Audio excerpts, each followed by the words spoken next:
There has been a historic realignment in culture and politics today. The left, which was traditionally associated with free-spirited folks on the fringes of society, or for lack of a better term, freaks, has been the vanguard of hegemonic culture. Everyone from left-of-center liberals to far-left anarchists rally in unison for the protection and propagation of popular monoculture. It is this monopoly on normalcy that entices so many abnormal or otherwise neurodivergent people to the right wing, something that, in the advent of the internet, the right has taken advantage of. Gone are the days of H.W. Bush exclaiming that American families must be more like the popular sitcom family The Waltons and less like The Simpsons, the titular protagonists of which served to parody that very sacred culture the conservative hegemons were attempting to defend. As American opinion has shifted, so has its monoculture.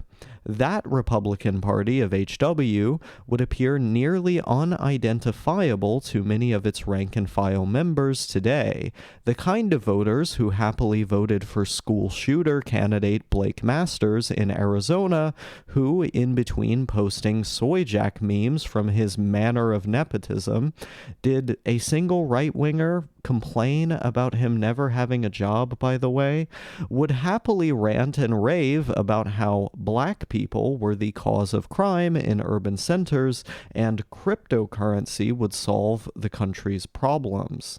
The language of the right today is fluent in The language the right of today is fluent in is not merely the dog whistle. Sometimes it's just the whistle, and in that sense, the rhetoric is far more overt than the states' rights and welfare queens Republicans once singled out for plausible deniability.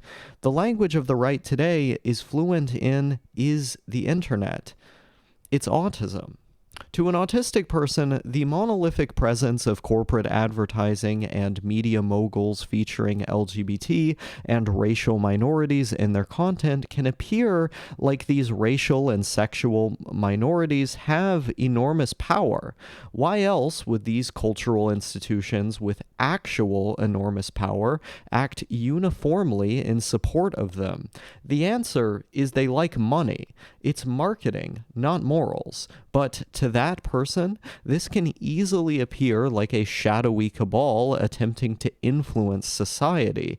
And if you've been ostracized by that society for your neurodivergent traits, the next most appealing thing is to rebel against it in some sort of conservative backlash.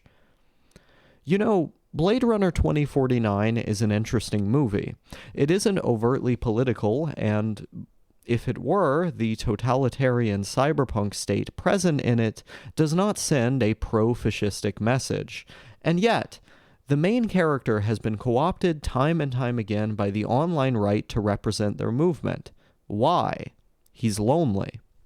Lone screenshots from the film can fill the viewer with a sense of dejection and anguish that is often felt by autistic adults in a world that can seem as if it is inhabited only by an occupying army of people speaking a language wholly separate. They remind me of how I've always felt like I'm from the wrong planet. And that's the point. They want you to feel like their political prescriptions are the solution to the trials and tribulations of the autistic person. Contrast this with liberals and their allies on the left routinely demeaning their political opponents as basement dwellers, furries, and people who smell bad, and it's no wonder that their progressive social policies, with ostensibly universal support at the institutional level, autistic people would feel left behind by the left. And I say this as someone on the spectrum who does in fact smell bad. But this contrast is not merely a problem of prejudice towards disabled people, or ableism, as the leftists dishing out these slurs might selectively say. Rather, they also support institutions of power masquerading as help for those neurodivergent people. Any ideology rooted in the creation of systems to serve the largest number of people will necessarily exclude those who fall beneath the cracks. It is the very existence of these people that frighten the left-wing collectivist. Our existence threatens their societal aims because our problems cannot be summed up with buzzwords like race issues or capitalism. The problem may well be society itself. Take, for example, masking. Autistic people are expected to adhere to the strict social enforcement of a social code imposed on them that they lack the ability to intuitively understand. And so they go through the arduous process of masking despite little evidence that it improves their quality of life. Imagine a society where we were all aware of this, and in it, perhaps the normal folks took some time to understand what the autist meant when expressing themselves, taking what they do and say in good faith. Most of the left would not disown a person with another disability, say Tourette's, for failing to follow a strict social code. May they say the N-word in an episode of Tourette's? Sure, but you and I both know they can't help it. A similar amount of patience should be granted to autists who may, through no malice whatsoever, fail to meet the standards of a progressive society.